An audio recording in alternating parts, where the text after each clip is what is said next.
Assalamualaikum warahmatullahi wabarakatuh. Bismillahirrahmanirrahim. Ashhadu an la ilaha illallah wa ashhadu anna Muhammadar Rasulullah.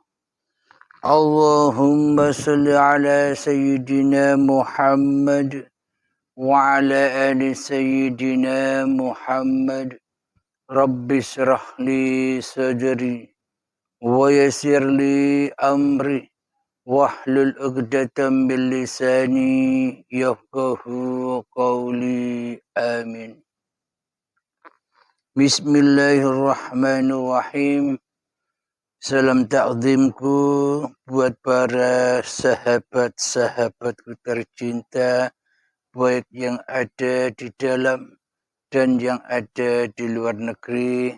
Semoga kita semua mendapatkan petunjuk dari Allah Subhanahu wa ta'ala. Amin ya rabbal alamin.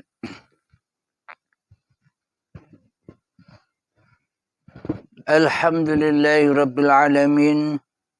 Sebelum kita mulai kajian di subuh yang indah ini, marilah kita gemahkan bersama kalimat thayyibah. Subhanallah walhamdulillah wa la ilaha illallah wallahu akbar wa la hawla wa la quwwata illa billahil aliyyil azim. Alhamdulillahi rabbil alamin. Kali ini ada sebuah pertanyaan dari sahabat kita. Mari kita dengarkan bersama-sama. Bismillahirrahmanirrahim. Assalamualaikum warahmatullahi wabarakatuh. Waalaikumsalam warahmatullahi wabarakatuh. Alhamdulillahirabbil alamin. Wassalatu wassalamu ala asrofil anbiya'i wal mursalin wa ala alihi wa sahbihi ajmain, amma ba'du. Yang terhormat Bapak Ustadz, izinkanlah saya bertanya. Di dalam beberapa paparan, kalau boleh saya simpulkan, ada beberapa penggalan kalimat yang mengatakan bahwa apapun peran hidup manusia diperankan oleh Allah Subhanahu wa ta'ala.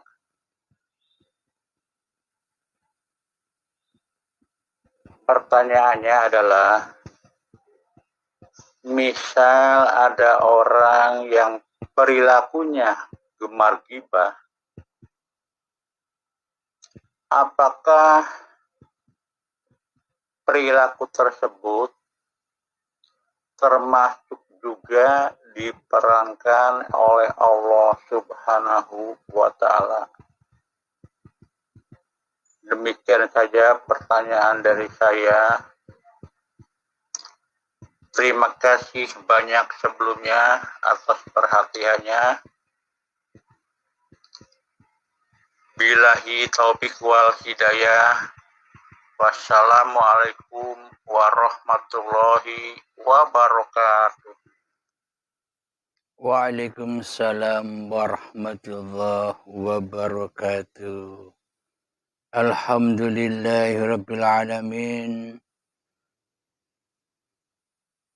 Setelah Anda mendengar paparan-paparan di dalam uripe Allah, ada penggalan kata bahwa apakah orang-orang yang berbuat zalim, orang-orang yang berbuat fasik, orang-orang yang berbuat maksiat, orang-orang yang berbuat korupsi, orang-orang yang menghibah, orang-orang yang mengadu domba, orang-orang yang punya sifat dendam, dan sebagainya. Apakah itu semua pun juga peran-perannya Allah? Sadaqallahul azim. Bismillahirrahmanirrahim. Semua itu tergantung apa yang ada di dada setiap manusia. Bila di dalam hati manusia masih berperan dan berposisi sebagai sang Khalik di hatinya, berperan dan berposisi sebagai Allah yang tak disadarinya selama ini, selagi manusia di dadanya berposisi sebagai pemilik kehidupan ini, pemilik kekuasaan ini, pemilik kehendak ini, pemilik aktivitas-aktivitas badan-badannya, maka semuanya berada di dalam fahsya wal munkar. Semuanya berada di dalam kezaliman. Semuanya berada di dalam kefasikan. Maka dari itu apapun peran-peran manusianya, baik itu kelihatan ketaatan, baik itu kelihatan kebaikan, baik itu pun kelihatan laku-laku kesalehan menurut syariat, dan baik pun itu laku-laku secara kemaksiatan, kezaliman, keburukan di sisi syariat. Namun bila di dalam hati manusia yang masih merasa menjadi penguasa yang kotor, yang jauh dari sucinya Allah, maka apapun perbuatan itu ya masuk kategori perbuatan yang kotor. Semua masuk di dalam kategori perbuatan fahsya wal munkar. Semua perbuatan termasuk di dalam kategori kemungkaran di sisi Allah. Meskipun itu kelihatannya kebaikan di sisi manusia. Meskipun itu kelihatannya ketaatan di sisi manusia. Meskipun itu kelihatannya laku-laku ibadah-ibadah ataupun sholat di sisi manusia. Akan tetapi bila yang jadi penguasa, bila yang jadi Tuhan, bila yang menjadi sang Khalik atas semua af'al yang berlaku di dalamnya masih terkuasai oleh hawa nafsu manusia yang fana, yang hancur, maka ibadah apapun, kebaikan apapun, sholat-sholat apapun, maka termasuk di dalam fawailul lil musallin. celaka bagi orang-orang yang sholat. Alladzina hum an sholatihim sahun. Orang yang lalai di dalam sholatnya.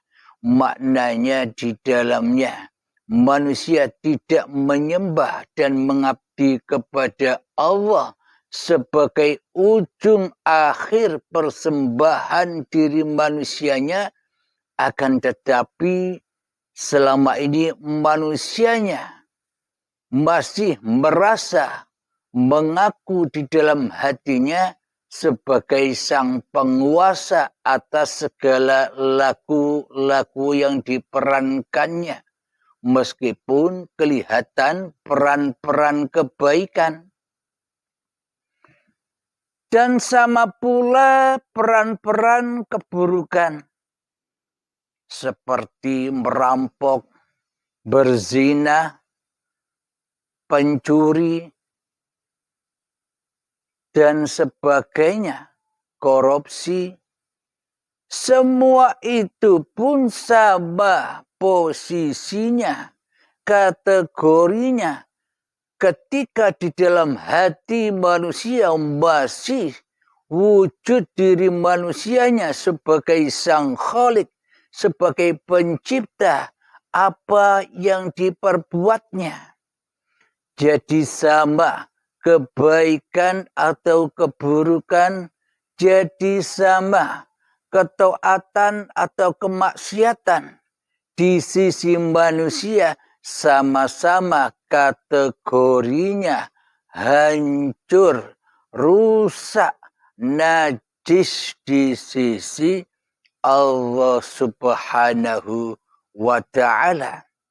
Karena manusianya selama ini merasa lebih unggul kewujudannya, lebih unggul kehidupannya. Manusia merasa di dalam hatinya lebih unggul kekuasaannya, lebih unggul daya upayanya daripada Allah Subhanahu wa ta'ala di hatinya.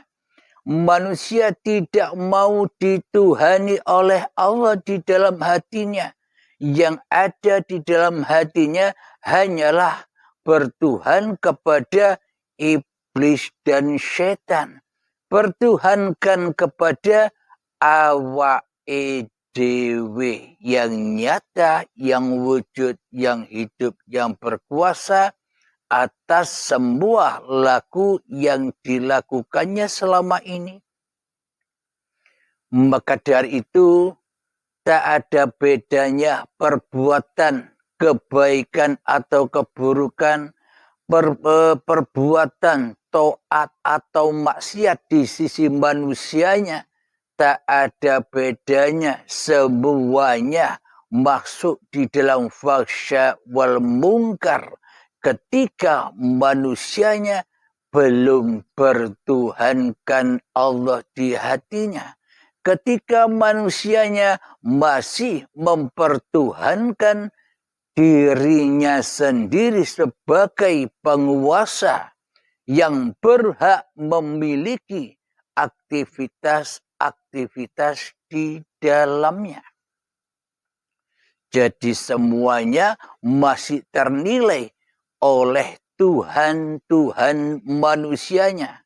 Karena manusia hanya menilai baju-bajunya saja. Karena manusia hanya menilai syariat-syariatnya saja.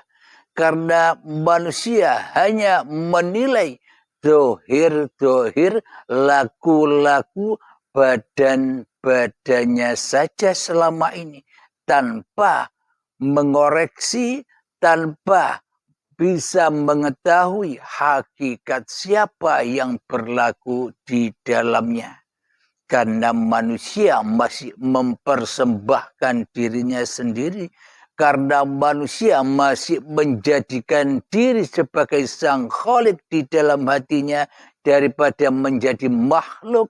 Maka semua ternilai di dalam manusianya.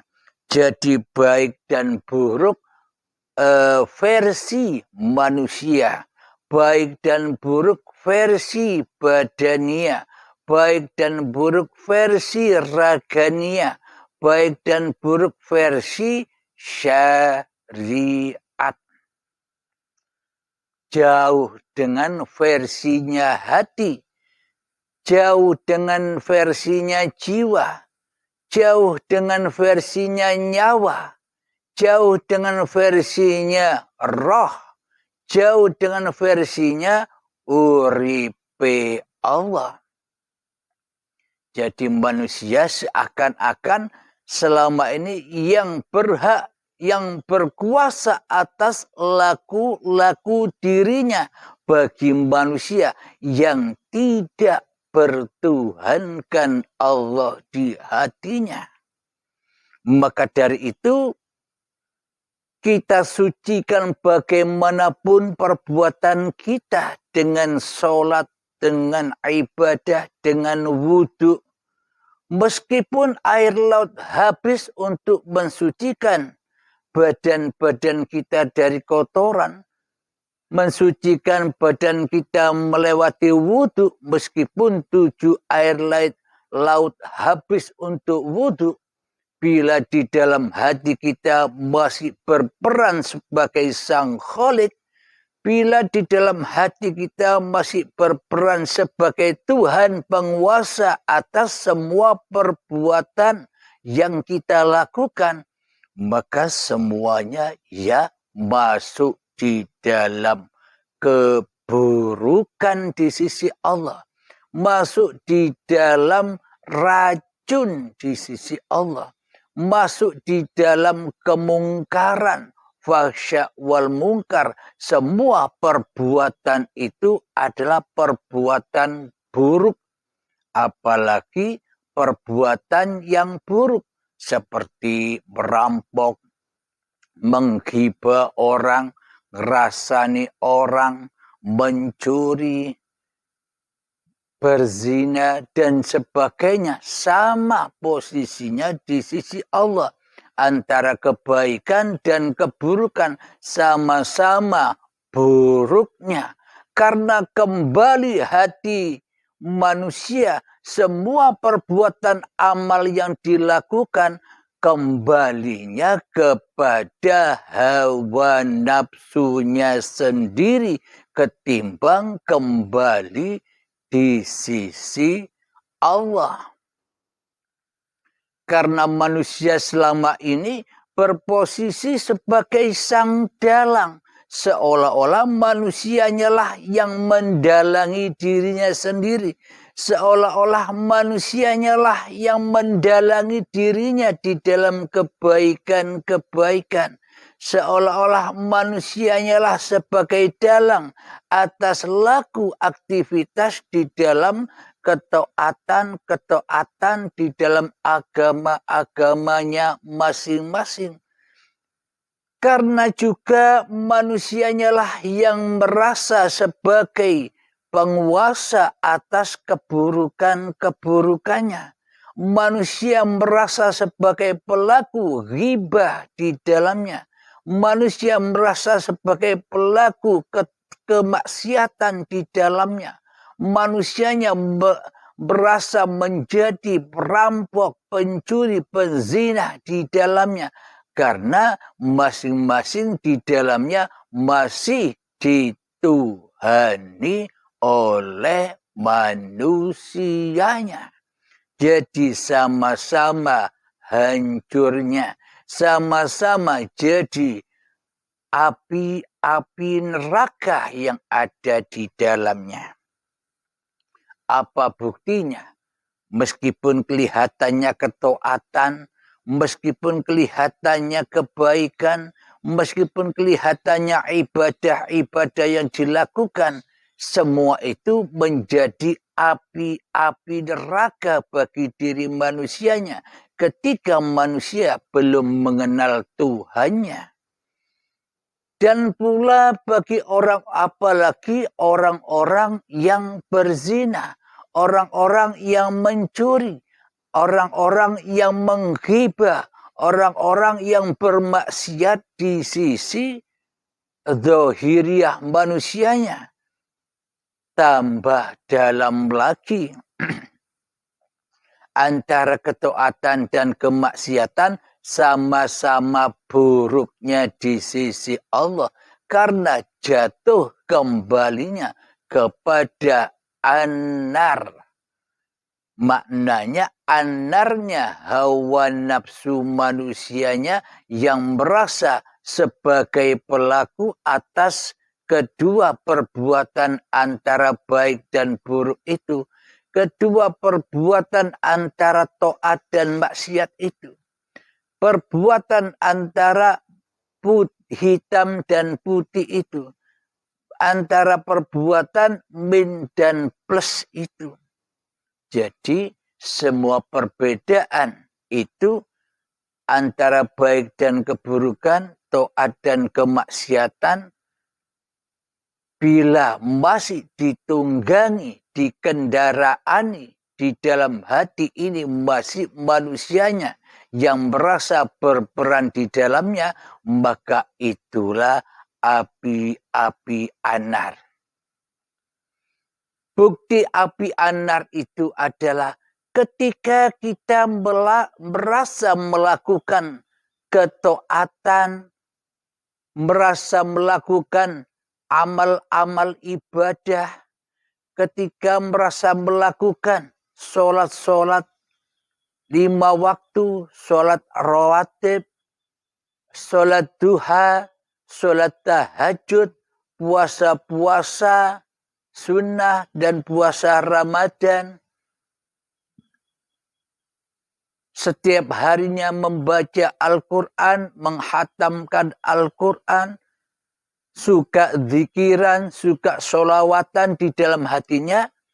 Ketika semua itu teraku-akui sebagai perbuatan manusia kita, maka ketika kita melihat orang-orang yang di bawah kita, ketika kita memandang orang-orang yang tidak berlaku seperti yang kita lakukan, maka hati kita panas, hati kita terbakar, dengan hati kita merasa lebih tinggi dari orang-orang yang Anda lihat. Hati kita merasa lebih bangga atas kelebihan-kelebihan yang kita perbuat daripada perbuatan orang lain yang jauh di bawah perbuatan Anda. Kita merasa lebih mulia, kita merasa lebih bangga dari mereka yang tidak melakukan sama persis seperti kita. Apalagi ketika kita melihat orang-orang yang ahli maksiat. Ketika kita melihat orang-orang yang ahli mencuri. Orang-orang yang ahli berzina. Orang-orang yang ahli merampok. Orang-orang yang ahli menghibah. Orang-orang yang ahli merasani. Menjelek-jelekkan orang lain. Apalagi melihat itu semua, hati kita sebagai pelaku amal kebaikan, hati kita sebagai pelaku yang sering melaksanakan ketaatan-ketaatan, kita pasti merendahkan, menyesatkan orang-orang yang tidak sesuai laku aktivitasnya seperti kita. Kita pasti merasa jijik melihat mereka karena mereka tidak sesuai dengan laku apa yang kita lakukan. Itulah bukti tanda-tanda api nerakanya bagi kita yang merasa sok suci telah melaksanakan sebuah ketaatan di sisi manusianya. Meskipun kita taat, rajin ibadah, tak pernah meninggalkan 5 waktu, tak meninggalkan rawatibnya, tak pernah meninggalkan sholat duhanya, tak pernah meninggalkan sholat tahajudnya, tak pernah meninggalkan puasa Senin Kemisnya, tak pernah meninggalkan sedekah-sedekahnya. Akan tetapi ketika kita melihat orang-orang yang tidak sama persis perbuatannya dengan perbuatan kita, kita menyisihkan mereka. Kita merendahkan mereka. Kita menganggap mereka orang-orang yang sesat. Akan tetapi semua anggapan yang kita anggap itu adalah sebelum kita menyesatkan manusia yang lain, kita sendirilah yang sesat sejatinya. Sebelum kita mengkafir-kafirkan orang lain, sesungguhnya kita kafir duluan sebelum kita mengkufurkan orang lain. Ketika kita merendahkan orang lain di dalam hati kita atas perbuatannya, maka hakikatnya kita lebih rendah dulu daripada orang yang kita rendahkan. Karena yang kita pakai pandangan-pandangan mata dohir, yang kita pakai pandangan-pandangan baju-baju manusianya, yang kita pakai sang Khalid yang ada di dalam hati kita selama ini, yang jadi penguasa masih diri manusianya. Maka semuanya akan terbakar di dalam hatinya. Taat atau maksiat sama-sama membakar manusianya ketika manusianya belum mengenal Tuhannya. Alhamdulillahirrabbilalamin. Mohon maaf.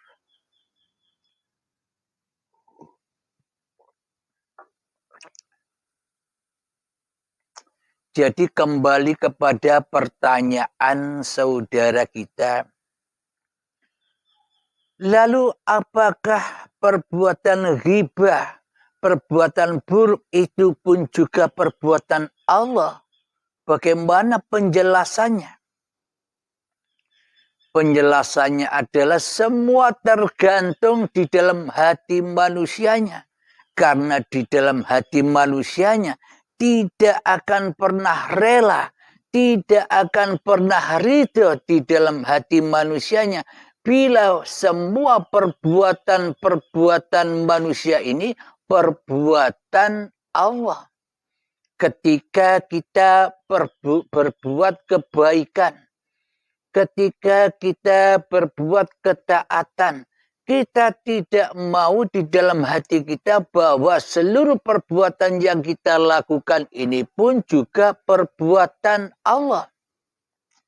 Baik itu ibadah, baik itu sholat, baik itu selawatan, baik itu zikiran, baik itu sedekah, berderma, dan sebagainya. Di dalam hati kita pun tak mau bahwa apa kebaikan-kebaikan yang kita lakukan selama ini pun perbuatan Allah. Ya tidak. Kita lebih cinta bahwa apa yang kita lakukan, kebaikan-kebaikan yang kita lakukan, amal ibadah yang kita lakukan, kita lebih cinta mengaku-ngakui bahwa perbuatan kebaikan dan ketaatan itu adalah perbuatan diri kita daripada perbuatan Allah. Sama saja.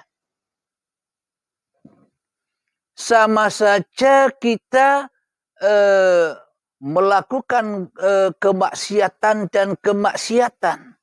Menghibah orang, merendahkan orang, dendam kepada orang lain, itu pun sama. Seolah-olah ini bukan perbuatan Allah. Bila masih ada manusianya di hatinya, maka takkan pernah rela, maka takkan pernah ridho bahwa perbuatan baik ataupun buruk, ketaatan dan kemaksiatan itu sama-sama datangnya dari Allah. Manusia takkan pernah rela dan ridho dengan kenyataan itu. Kenapa? Karena manusia masih berposisi jadi Allah di hatinya daripada jadi makhluknya Allah. Kenapa itu semua terjadi? Karena manusia merasa menjadi sang pencipta di dalam hatinya daripada merasa menjadi yang dicipta. Kenapa semua itu terjadi? Karena manusia merasa bahwa dirinya berkuasa atas semua peran-peran diri manusianya, baik itu kebaikan atau keburukan, daripada manusia merasa sebagai yang diperankan di hatinya. Alhamdulillahirrabbilalamin, terjawab sudah. Jadi pada pokoknya ketika di dalam hati manusia masih nyata kewujudan diri manusianya, semuanya ya buruk. Taat maksiatnya ya buruk. Kebaikan dan keburukannya ya buruk. Kiri kanannya ya buruk. Atas bawahnya ya buruk. Depan belakangnya ya buruk. Hitam dan putihnya ya buruk. Min dan plusnya ya buruk. Langit buminya ya buruk. Karena yang jadi sang Khalik di dalam hati kita selama ini adalah diri kita sendiri yang merasa berhak menyaksikan itu semua selama ini. Namun bagaimana caranya merealisasikan bahwa perbuatan baik dan buruk itu bukan kuasa diri manusianya? Maka ketika baik dan buruk itu sudah bukan hak milik manusianya, ketika manusia sudah menyadari di dalam hatinya bahwa dirinya hanyalah makhluk yang tak punya peran sedikit pun walau sebiji darah. Ketika manusia sudah menyadari bahwa dirinya ini bukan yang memerankan, akan tetapi dirinya hanyalah yang diperankan, meskipun di dalamnya ada ketaatan, meskipun di dalamnya ada kemaksiatan, meskipun di dalamnya ada kebaikan, meskipun di dalamnya ada keburukan, meskipun di dalamnya ada kanan dan kiri, meskipun di dalamnya ada atas dan bawah, meskipun di dalamnya ada min dan plus, meskipun di dalamnya ada hitam dan putih, maka bila manusianya sudah roji'un mengenal Tuhannya, maka semua itu di dalam kekuasaan Allah. Maka semuanya itu di dalam kebaikan di sisi manusianya. Kenapa? Karena manusianya sudah memposisikan dirinya hanyalah sebagai makhluk, bukan sang Khalik. Karena manusia sudah memposisikan dirinya sebagai yang diperankan daripada yang punya peran. Manusia sudah menyadari bahwa dirinya hanyalah ciptaan Tuhan daripada merasa bahwa dirinya sebagai ciptaan, sebagai sang pencipta di hatinya. Inilah bedanya bahwa kebaikan atau keburukan itu ada dua versi di sisi manusia dan di sisi Allah. Kebaikan dan keburukan di sisi manusia ternilai dari laku aktivitas badan-badannya.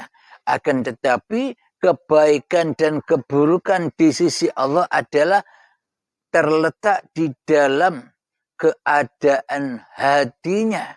jadi baik dan buruk itu adalah ketika manusia mensyirikan, mensekutukan Allah dengan diri manusianya di hatinya, yang merasa diri manusianya wujud, yang merasa diri manusianya punya hidup, yang merasa diri manusianya punya kuasa, yang merasa diri manusianya punya kehendak dan daya upaya. Ketika diri manusianya yang merasa punya kekuasaan di dalam apa yang diperbuatnya, itulah api Jahannam. Alhamdulillahirrabbilalamin, ada dalil dasar di dalam Al-Quran, ayatnya lupa. Khairihi wa sarrihi minallah. Kebaikan dan keburukan itu adalah dari Allah. Allah yang menunjukkan dan Allah yang menyesatkan. Allah yang menghidupkan dan Allah yang mematikan. Bila yang jadi Tuhan hanya Allah, maka hancurlah kemanusiaannya. Bila yang jadi Tuhan hanya Allah, maka manusia sudah tak bisa menilai manusianya lagi. Bila yang jadi Tuhan hanyalah Allah, maka manusianya tak berhak lagi bertanya-tanya tentang kebaikan ataupun keburukan. Bagi manusia yang sudah kembali kepada Allah, maka sudah tak berlaku lagi hukum-hukum syariat manusianya. Yang terjadi hanyalah hukum-hukum hakikat Tuhannya, yakni jaiz. Semua sudah diperankan oleh Allah. Manusia sudah tak berhak berperan atas dirinya sendiri kecuali diperankan oleh Allah. Maka itulah yang dicontohkan oleh para nabi dan para rasul, termasuk baginda Rasulullah Sallallahu Alaihi Wasallam. Muhammad, bukan kamu yang melempar itu, tapi aku yang melempar. Muhammad, bukan kamu yang memanah itu, tapi aku yang memanah. Muhammad, bukan kamu yang membunuh itu, tapi aku yang membunuh. Ini sudah diabadikan di dalam Al-Quran. Jadi melemparnya Rasulullah, jadi memanahnya Rasulullah, jadi membunuhnya Rasulullah saat di dalam peperangan, bila di dalam hatinya Kanjeng Nabi Muhammad yang jadi Tuhan, yang jadi penguasa, yang wujud di hatinya, yang hidup di hatinya, yang berkuasa di hatinya, Nabi Muhammad masih diri Muhammadnya, maka ayat itu tak berbunyi demikian. Maka bunyi ayatnya, Allah, bukan engkau yang bisa melempar, akulah yang bisa melempar. Allah, bukan engkau yang bisa memanah, akulah yang bisa memanah. Allah, bukan engkaulah yang bisa membunuh, akulah yang membunuh. Ini bila di dalam hati Kanjeng Nabi Muhammad yang wujud jadi Tuhan masih diri Muhammadnya. Jadi yang diabadikan di dalam Al-Quran ini, maknanya Muhammad, bukan kamu yang melempar, Muhammad, bukan kamu yang memanah. Inilah bukti iman yang dimiliki oleh para nabi dan iman yang dimiliki oleh para rasul serta para aulia Allah. Yang mana Muhammadnya, yang mana manusianya sudah tak berlaku lagi di dalamnya, sudah tak ada lagi di dalamnya, sudah tak wujud lagi di dalamnya, sudah tak hidup lagi di dalamnya, sudah tak kuasa kuasa lagi di dalamnya kecuali wujudullah, kecuali uripe Allah, kecuali kuasa Allah. Itulah iman para nabi dan iman para rasul serta iman para aulia Allah. Jadi melemparnya Nabi Muhammad ada dua kategori. Melempar ini melempar hawa nafsu Muhammadnya atau Allah yang melemparkan. Bila yang melempar ini dari kekuasaan hawa nafsu Kanjeng Nabi Muhammad, maka ini keburukan. Ini kesesatan, ini kesyirikan, ini kemaksiatan di sisi Allah. Bila di dalam hati Nabi Muhammad yang ada Muhammadnya yang berkuasa bisa melempar itu. Tapi di dalam Al-Quran sudah ditegaskan oleh Allah bahwa Muhammad bukan kamu yang melempar, tapi aku yang melempar. Bila di dalam hatinya yang ada hanya Allah yang berkuasa atas seluruh tindak lakunya Muhammadnya, maka melempar, memanah, membunuh sudah bukan syariat Muhammadnya.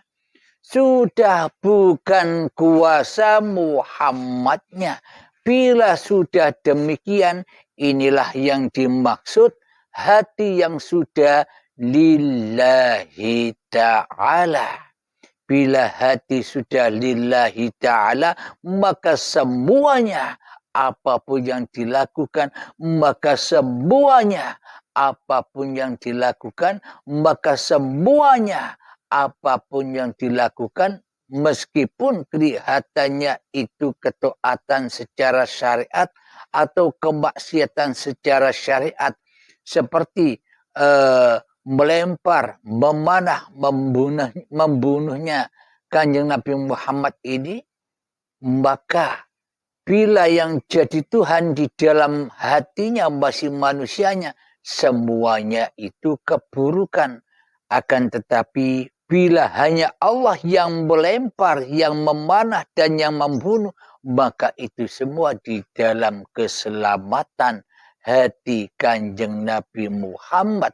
Karena di dalam hatinya ia berposisi sebagai makhluk daripada Sang Khalid. Di dalam hati Nabi Muhammad memilih sebagai yang diperankan daripada yang punya peran. Inilah jawaban-jawaban dari uripe Allah untuk para sahabat yang bertanya.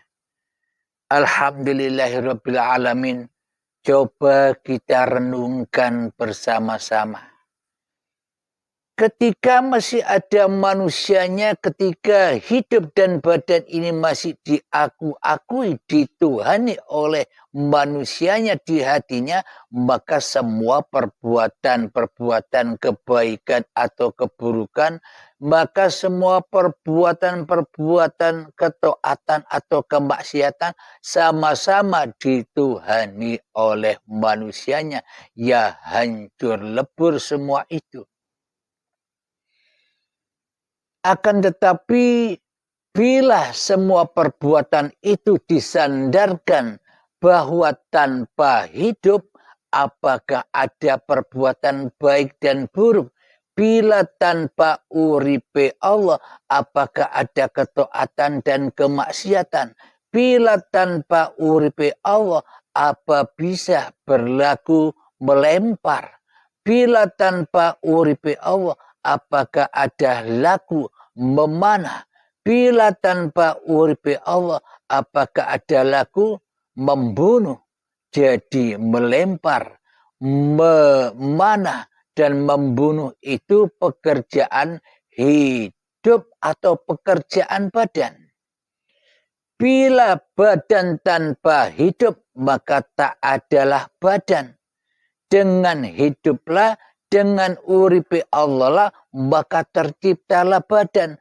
Dengan uripe Allah pula maka tercipta segala hal-hal yang dilakukan oleh badan, ditunggangi, disandarkan kepada uripe Allah yang melakukan semua itu. Maka dari itu jawabannya tergantung masing-masing hati manusianya. Yang jadi Allah masih hawa nafsunya ataukah sudah Tuhan yang mentuhani diri manusianya di hatinya. Alhamdulillahirrabbilalamin, semua tergantung kepada lilahnya hati atau linafsinya hati kita selama ini kepada Allah. Syirik dan tidaknya selama ini kepada Allah.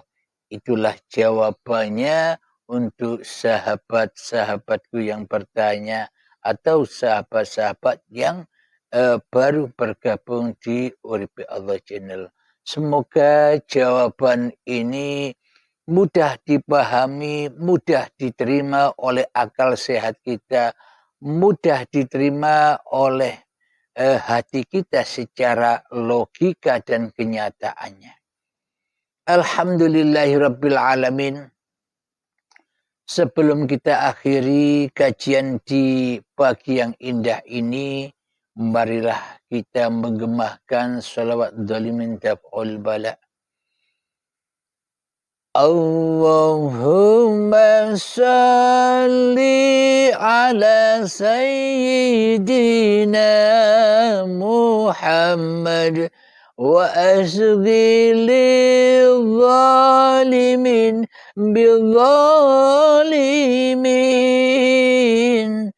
Allahumma salli ala sayyidina Muhammad wa asghil zalimin bizzalimin.